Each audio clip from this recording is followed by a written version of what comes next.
तुलसीदास जी कहते हैं घाटा हो जाएगा अगर हनुमान जी के चरणों की वंदना करूंगा। क्यों? हनुमान जी के चरणों की वंदना करूंगा तो चरणों में देखना पड़ेगा, और चरणों की वंदना करके ऊपर हनुमान जी की वंदना करूंगा तो उनके हृदय में सीताराम जी के भी साथ साथ दर्शन हो जाएंगे। हनुमान जी के चरणों को देखूंगा तो केवल हनुमान जी दिखाई देंगे, सीताराम जी नहीं। लेकिन जब ऊपर मुंह उठा करके जब वंदना करूंगा तो उनके हृदय में मुझको सीताराम जी दिखाई देते हैं। इसलिए कहा बंदौ महावीर हनुमाना।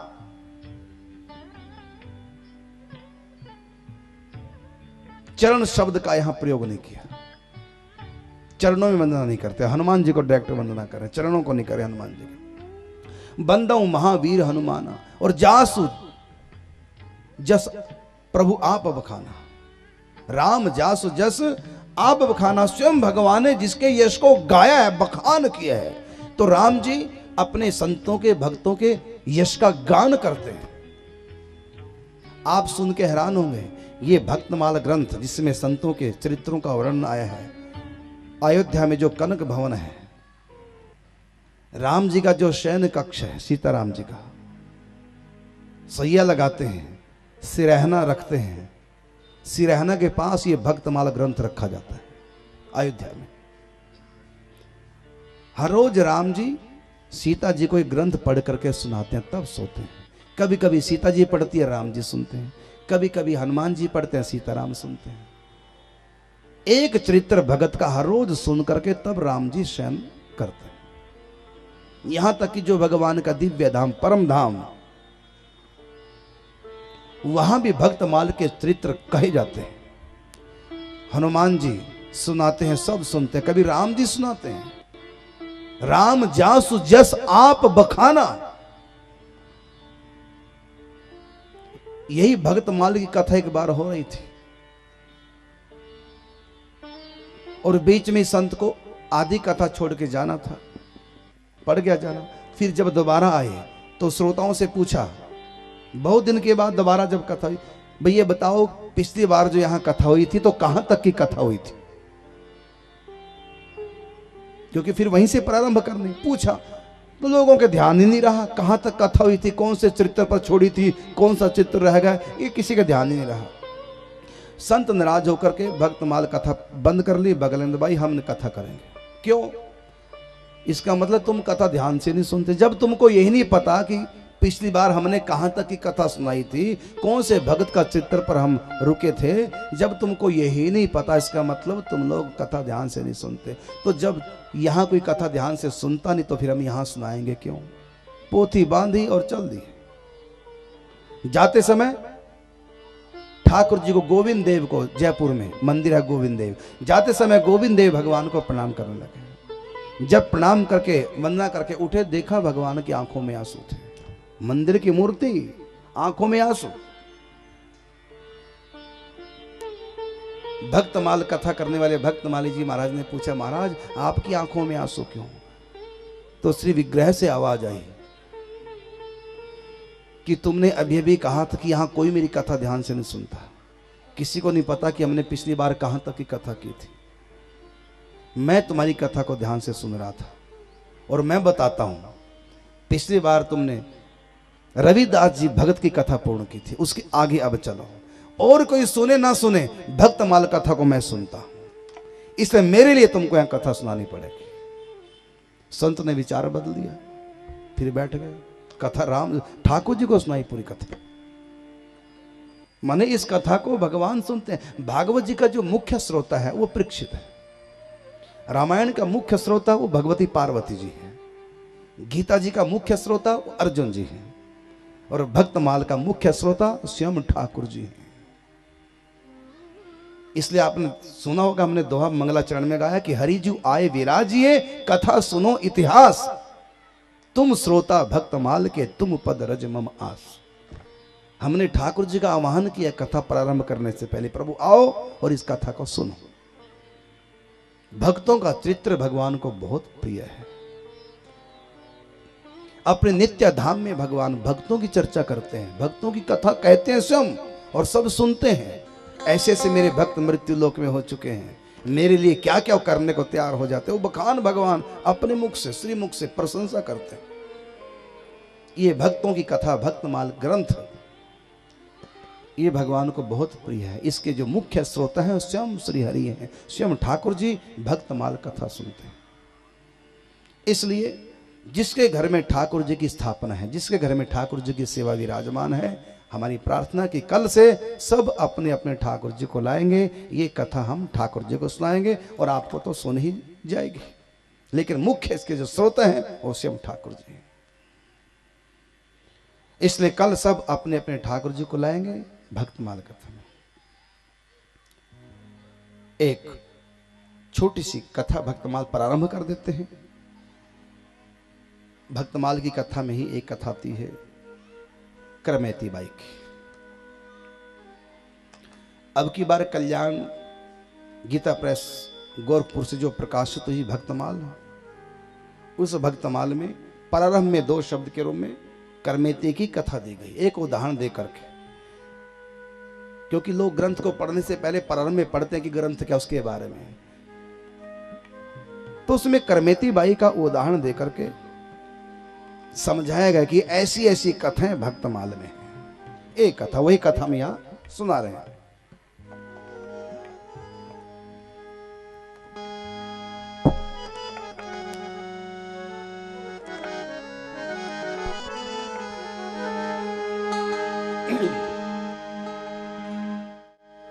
बिन सत्संग ना हरि कथा, तेहि बिन मोह नहीं भाव। मोह गए बिन राम पद, होए दृढ़ अनुराग। बिन सत्संग ना हरि कथा, तेहि बिन मोह नहीं भाव। बिन सत्संग न हरि कथा, तेहि बिन मोह नहीं भाव। बिन सत्संग न हरि कथा, तेहि बिन मोह नहीं भाव। मोह गए बिन राम पद, होए न दृढ़ अनुराग। मोह गए बिन राम पद, होए न दृढ़ अनुराग। मोह गए बिन राम पद, होए न दृढ़ अनुराग। मोह गए बिन राम पद, होए न दृढ़ अनुराग। बिन सत्संग न हरि कथा, तहि बिन मोह नहीं भाग। मोह गए बिन राम पद, होए न दृढ़ अनुराग। राजस्थान में जयपुर के पास खंडेला नाम की एक जगह है। जयपुर के राजा शेखावत, उन्हीं के एक पुरोहित थे परशुराम जी, उन्हीं की बेटी थी करमेती बाई। करमेती इनका नाम था। पहले राजस्थान में ऐसा रिवाज था कि छोटे छोटे बच्चों का विवाह कर देते थे। उनको ये पता ही नहीं होता कि विवाह होता क्या है, कहते किसको है।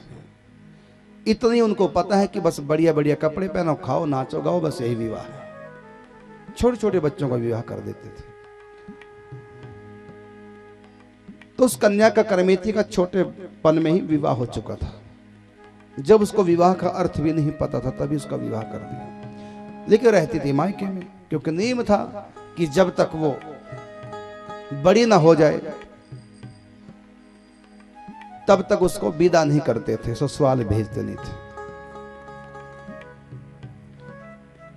बालपने से ही उसमें भक्ति के संस्कार थे।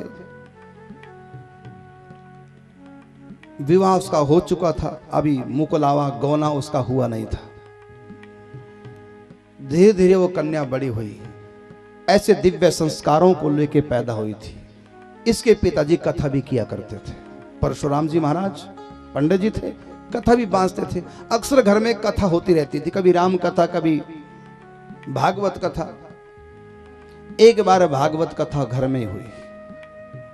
रास पंचाध्यायी के ऊपर बड़ी व्याख्या की। रास के वो 5 अध्याय हैं जिसमें भगवान महाराज करते हैं, लीलाधर की लीला न्यारी ऐसे रास रचैया, जितनी गोपियां उतने उनके संग में नाचे कन्हैया। वो ऐसी दिव्य रास का वर्णन पिताजी ने किया और नीचे बैठी संगत सब सुन रही थी। बेटी करमेती भी सुन रही थी। पिताजी ने कथा सुनाते सुनाते महाराज की व्याख्या करते हुए एक शब्द कहा जो बेटी के हृदय में घर कर गया। ये कहा कि जितनी भी आत्माएं हैं वो सब परमात्मा की पत्नियां हैं। पति सबका एक है परमात्मा, इसलिए भगवान का एक नाम है जगतपति, सबका वही पति है। चाहे पुरुष है चाहे कोई स्त्री है, आत्मा सबकी भगवान की पत्नियां हैं। सबका पति वही है, सबका स्वामी वही है। शरीर से कोई स्त्री या पुरुष हो सकता है, आत्मा सबकी एक ही जैसी। आत्मा में कोई लिंग भेद नहीं होता। ऐसा नहीं कि स्त्री की आत्मा स्त्री होती है, पुरुष की आत्मा पुरुष होती है, नहीं। आत्मा ना स्त्री होती है ना पुरुष होती है। इन दोनों से भी विलक्षण ये भगवान की एक तटस्थ शक्ति है। ये भगवान का एक अंश है। आत्मा भगवान की शक्ति का एक अंश है, एक चिंगारी है। भगवान मानो अग्नि है और आत्मा उसकी चिंगारी है। सच्चे जो पति हैं वो परमात्मा है। शरीर के पति हैं संसार के लोग, लेकिन आत्मा का पति कोई संसार का व्यक्ति नहीं हो सकता। आत्मा के पति तो केवल परमात्मा है। इसलिए संसार में रह करके इस भाव को कभी हमको हृदय से दूर नहीं करना कि हम आत्मा हैं, हम शरीर नहीं हैं। हम न किसी के हो सकते हैं ना कोई हमारा हो सकता है। ये जो साथी हैं पति पुत्र के रूप में, ये सब शरीर के साथी हैं। हम तो आत्मा हैं, हमारा कोई साथी नहीं। जिस दिन शरीर छूटेगा उस दिन भेद सच्चाई सामने आ जाएगी। देख लिया दुनिया का सारा नजारा और ना तुम किसी के ना कोई तुम्हारा, क्योंकि उस समय शरीर छूट जाएगा और तुम्हारी आत्मा ना तो किसी की थी और ना कोई तुम्हारी आत्मा का था। इसलिए आत्मा को अकेले ही दुनिया से कूच करना पड़ेगा और कर्मों के अनुसार फिर कहीं जन्म लेना पड़ेगा। अगर भक्ति नहीं की तो आत्मा अनाथ है। जब तक इसको परमात्मा नहीं मिलते तब तक ये अनाथ ही रहेगी। इसलिए सच्चा जो साथी है, सच्चा प्रीतम, सच्चे पति वो केवल कृष्ण हैं और सब नकली हैं। थोड़े समय के लिए हैं, टेम्परेरी हैं, सब छूट जाने वाले हैं, सब मृत्यु का ग्रास हैं। इनके होते कोई सदा के लिए निश्चिंत नहीं हो सकता, कोई मृत्यु से छूट नहीं सकता, कोई माया के 84 चक्कर से बच नहीं सकता। बचाने वाला तो सच्चा पति है। इसलिए उस पति की शरण स्वीकार करो। तो भगवान श्री कृष्ण ने जो गोपियों के संग रास की, उनके लिए पराई नारियां नहीं थी। हर आत्मा, क्योंकि शरीरों के साथ रमण नहीं था, वो आत्मा का परमात्मा के साथ रमण था। उनके मन पवित्र हो चुके थे, आत्मा से परमात्मा का रमण हुआ था, उसी का नाम महारास हुआ। तो रास पंचाध्याय की कथा जब करमेती ने सुनी है तो करमेती के मन में आया कि मेरे पिता ने बचपन में मेरा विवाह कर दिया था, इसका मतलब वो मेरा सच्चा पति नहीं, हो तो नकली पति है, वो तो मिट्टी का पुतला है। मेरे पति तो फिर कृष्ण ही हुए। जब वो सब आत्माओं के पति हैं तो फिर मेरा भी तो वही पति है। बस मन ही मन कृष्ण को उसने अपना पति स्वीकार कर लिया। भागवत कथा अपने पिताजी सुनती थी, स्वयं भी पढ़ती थी, और संत घर में आते रहते थे, उनसे कृष्ण की चर्चा सुनती थी। और कृष्ण कथा सुनने का फल यही है, बिन सत्संग न हरि कथा, ते ही बिन मोह नहीं भाग। कथाएं सुनने से संसार के प्रति आकर्षण कम होता है, मोह व्यक्ति का निवारण होता है। जो जीवन की व्यथा को मेट दे उसी का नाम कथा है। इसकी व्यथा भीतर की मिट चुकी थी, संसार की चाहत हृदय से निकल चुकी थी, संसार के सुखों की कोई कामना नहीं थी। बस अब तो एक ही कामना रहेगी कि मैं अपने प्रीतम के पास जाऊं। एक दिन पिता परशुराम ने करमेती को अपने पास बुलाया, कहा बेटी अब बचपने की हरकतें छोड़ दे, अब तो बड़ी हो चुकी है। तुम्हारा विवाह तो बचपन में हो गया था, अब कुछ समय बाद तुम्हारा गोना होना है, मुकुलावा होना है। तुम्हारी ससुराल से तुम्हारे पति, तुम्हारे ससुराल के जो जन है वो सब तुमको लेने आएंगे। गोना होगा, मुकुलावा होगा तुम्हारा, फिर तुमको विदा होना पड़ेगा। इसलिए तुम घर गृहस्थी को संभालना सीख जाओ। तुम्हारी मम्मी रोटी बनाती है, तुम भी बनाया करो, साथ में सीख लो, भोजन बनाना सीख लो, कपड़े धोना सीख लो, ये सब काम घर गृहस्थी के सीखो। अब तू बच्ची नहीं रही, बड़ी हो गई। अब इसके भीतर की कौन जाने क्या भीतर चल रहा था, माँ बाप तो नहीं समझते थे भीतर क्या चल रहा है। वो तो भीतर से किसी की हो चुकी थी, अंदर से संसार से संबंध उसका टूट चुका था।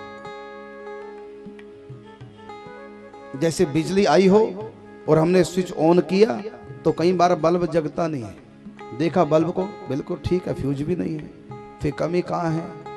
ये तो नहीं बिजली नहीं आई, देखा तो इंडिकेटर चल रहा है तो बिजली भी आई है, बिजली भी आ रही है, स्विच भी ऑन है, बल्ब भी ठीक है, फिर भी लाइट नहीं जल रही है। स्विच देखा खोल के बिल्कुल ठीक जा रहा है करंट, लेकिन बल्ब तक करंट ही नहीं पहुंच रहा है, कमी कहाँ है। फिर पूरी फिटिंग उधेड़ी, तारे निकाली, तारे बिल्कुल ठीक हैं। बाहर से देखा, क्योंकि बाहर प्लास्टिक चढ़ी होती है, देखा तारे बिल्कुल ठीक है। अब ये कमी कहाँ है, बिजली वाला बुलाया गया, उसने अपने देखा लगा करके, उधर पास नहीं हो रही बिजली, तो बीच में कहीं से तार टूटी हुई है जो बाहर से दिख नहीं रही, क्योंकि बाहर प्लास्टिक का कवर चढ़ा है, बीच में से तार क्रैक हो गई है, उसको पता चला। लेकिन हर व्यक्ति को पता नहीं चलता। इसी प्रकार करमेती की भीतर से तार संसार से टूट चुकी थी। परिवार के लोग समझा रहे हैं लेकिन उसका बल भी नहीं जग रहे हैं, खूब समझा रहे हैं संसार के लोग, माता पिता समझा रहे हैं, लेकिन पति के प्रति कोई आकर्षण नहीं, ससुराल जाने की कोई खुशी नहीं। जब शादी की बात करते तो रोने लग जाती थी, क्योंकि संसार से कनेक्शन टूट चुका था, कुछ कहती नहीं थी। एक दिन तो माता पिता ने अच्छी प्रकार से बेटी को समझाया कि ससुराल जाने की तैयारी कर, भोजन बनाना सीख, ये सीख, वो सीख, ऐसा कर, वैसा कर, सब सिखाने लगे। अब तो आज बेटे ने मुंह खोल करके लोक लाज संकोच छोड़ करके पिताजी को माता जी को बता दिया अपनी सच बात। क्या मुझको ज्यादा मत समझाओ, क्योंकि मैं समझ नहीं सकती, मेरा दिल कहीं लग चुका है। कहां?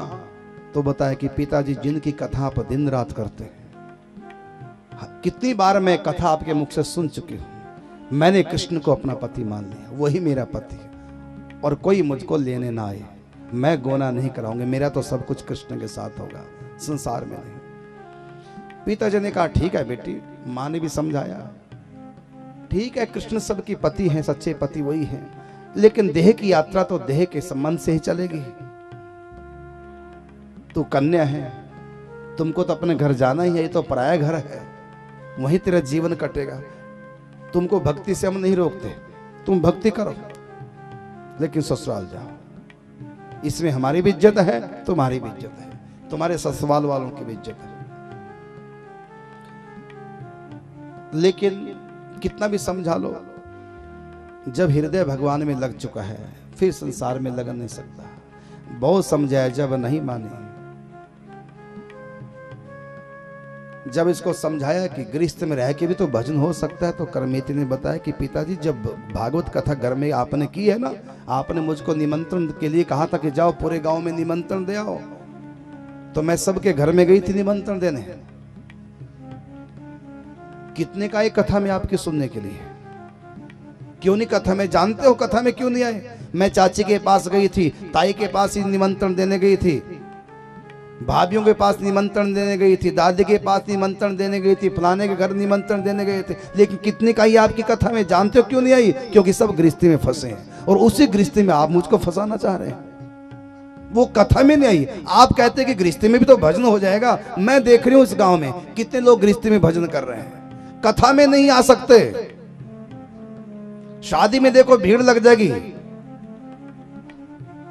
जहां पर 1,000 की एक प्लेट मिलती है फ्री में, 100 रुपए का लिफाफे में सगन दिया, 1000 रुपए का उनका बिल बनाए शादी वालों का, बेचारों खूब खाया पिया, वहां पर भीड़ लग जाएगी, वहां के लिए समय निकल जाएगा।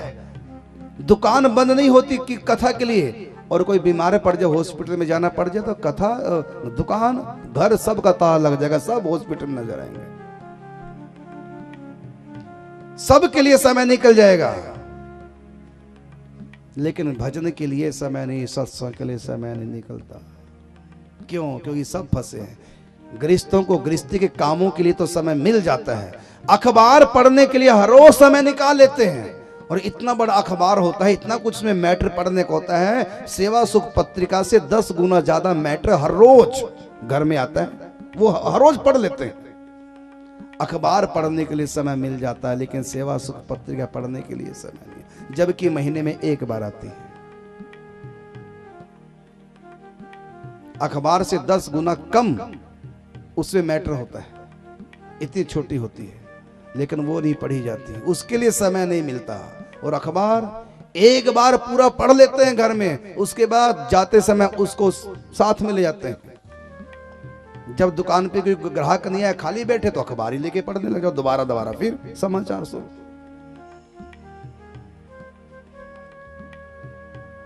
ये गृहस्थी में ड्रामे हो रहे हैं। अखबार के लिए समय है, पिक्चर देख लो, मैं कहता हूं चाहे आधी देख लो, पूरी स्टोरी बता दोगे। देखी आधी और पता पूरी स्टोरी का लग गया, उसी से अंदाजा लगा लेते। और बता दोगे, पिक्चर का हर सीन याद हो जाएगा, पूरा बता दोगे। और कथा सुन लो,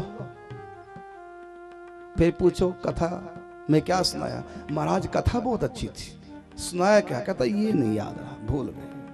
कथा बोल, क्योंकि ऊपर से सुनते हैं, गहराई से नहीं। तो करमेती कहती अपने पिता को कि मैं गृहस्थ तो नहीं, लेकिन गृहस्थों के बीच में रहती हूं, देख चुकी हूं कि कितना भजन करते हैं, संसार का काम कितना मनोयोग से करते हैं, और भगवान की भक्ति मनोयोग से नहीं करते, संसार का दुख टेंशन।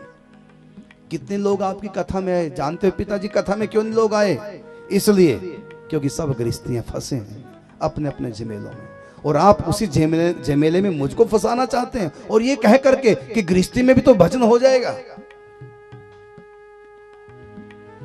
गृहस्थी के झंझटों से मुक्ति नहीं मिलती। यहां वन वे है, आने का रास्ता तो है, लेकिन निकलने का रास्ता नहीं है गृहस्थी में। यहां तो 4 आदमी कंधे पे उठा के निकालें तो निकालें, निकलने का समय तो मुर्दे के पास भी नहीं है। गृहस्थ से निकलने का समय क्यों? कहा कि भी देरी क्यों करे हो, उठाओ मुर्दा, कहता नहीं, क्यों? बेटी आ रही है, उसका फोन आ चुका है, रुद्रपुर तक पहुंच के बस आ रही है। मने मुर्दे के पास भी अब घर छोड़ने का अब भी समय नहीं है, अब भी मुर्दे को बेटी से मिलना है। मने मरने के बाद भी ये परिवार नहीं छूट रहा है। ये स्थिति है संसार की। करमेती ने कहा मैं अच्छी तरह देख चुकी हूं, इसलिए पिताजी मुझको मत फंसाओ, मैं तो कृष्ण को अपना पति मान चुकी हूं, मेरा मन तो कृष्ण के साथ उलझ गया है, उधर से सुलझे तो संसार में उलझाऊं। कबीरा मन तो एक है, चाहे जहां लगाए, या तो हरि की भक्ति कर या फिर विषय कमाए। मेरा मन तो लग चुका है, और पिताजी मेरे गुरु भी तो आप ही हैं, आप ही ने तो मुझको भक्ति करना सिखाया, अब आप मुझको संसार में फंसा रहे हो।